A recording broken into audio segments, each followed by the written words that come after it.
Em nome do Pai, do Filho e do Espírito Santo. Amém. Bom dia. Hoje é dia 27 de abril, terça-feira. Do Evangelho segundo São João. Celebrava-se em Jerusalém a festa da dedicação do templo. Era inverno. Jesus passeava pelo templo, no pórtico de Salomão. Os judeus rodeavam-no e disseram: Até quando nos deixarás em dúvida? Se tu és o Messias, dize-nos abertamente. Jesus respondeu: Já vo-lo disse, mas vós não acreditais. As obras que eu faço em nome do meu Pai dão testemunho de mim. Vós, porém, não acreditais, porque não sois das minhas ovelhas. As minhas ovelhas escutam a minha voz. Eu as conheço e elas me seguem. Eu dou-lhes a vida eterna e elas jamais se perderão, e ninguém vai arrancá-las de minha mão. Meu Pai, que me deu essas ovelhas, é maior que todos, e ninguém pode arrebatá-las da mão do Pai. Eu e o Pai somos um.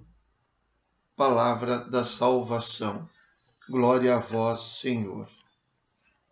Embora não pareça, ainda faz parte do discurso do bom pastor, esse trecho que nós ouvimos.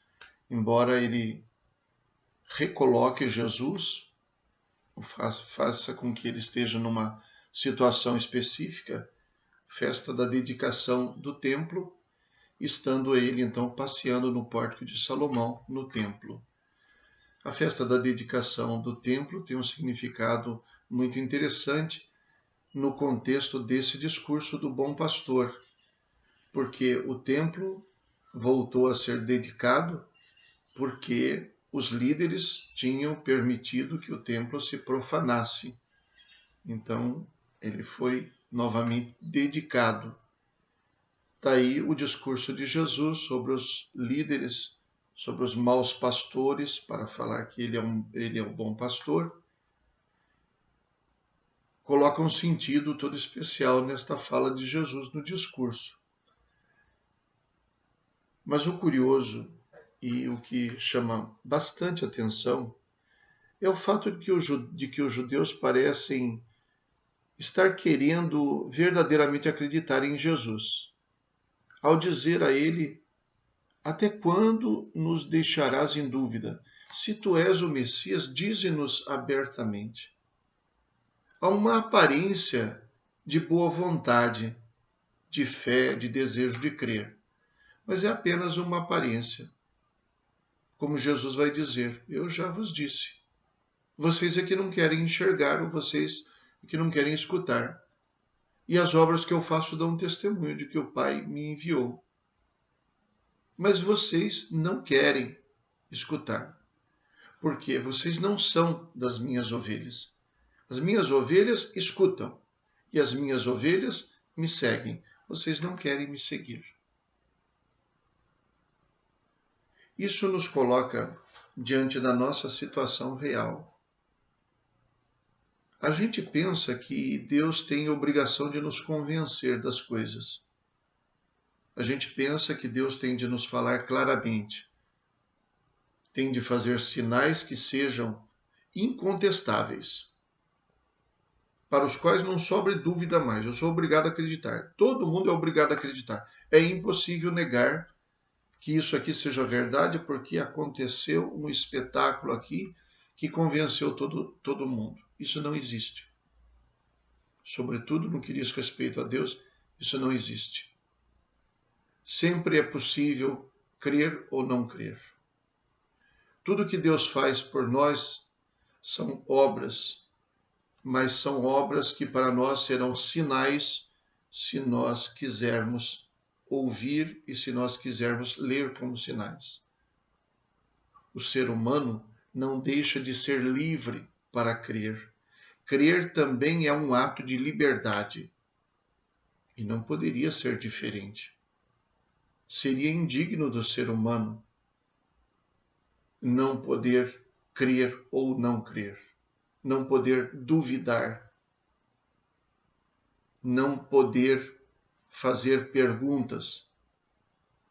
Então, o ser humano não só pode sempre fazer perguntas, como restarão sempre perguntas, das quais algumas sem respostas, porque a resposta da fé é o ser humano, é o seu engajamento. Quem crê, segue. Quem não segue é porque não crê. Quem escuta é porque crê. Quem não escuta é porque não crê. Então, na verdade, quem quer crer sabe ler os sinais que Deus nos dá. Quem não quer crer fica desafiando e tentando dizer por que não crê. Eu não creio porque tenho essa dúvida aqui. Não creio porque isso aqui não está bem claro. É uma opção. E quando é que nós vamos ter a confirmação de quem é que creu devidamente, quem é que não creu devidamente, quem é que acertou, quem é que errou? A história da nossa vida de fé não se trata de acertar, de errar, de ver quem tem razão, quem não tem. A história da nossa fé se trata de encontrar as respostas que nós precisamos para ser quem nós somos, para viver, para ter esperança, para achar sentido de toda a nossa existência e da nossa história. Crer é uma necessidade. Nós vivemos e agimos a partir daquilo que nós cremos.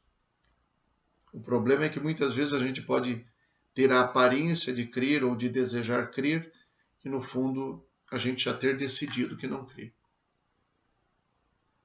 A gente não é convencido pelas ideias.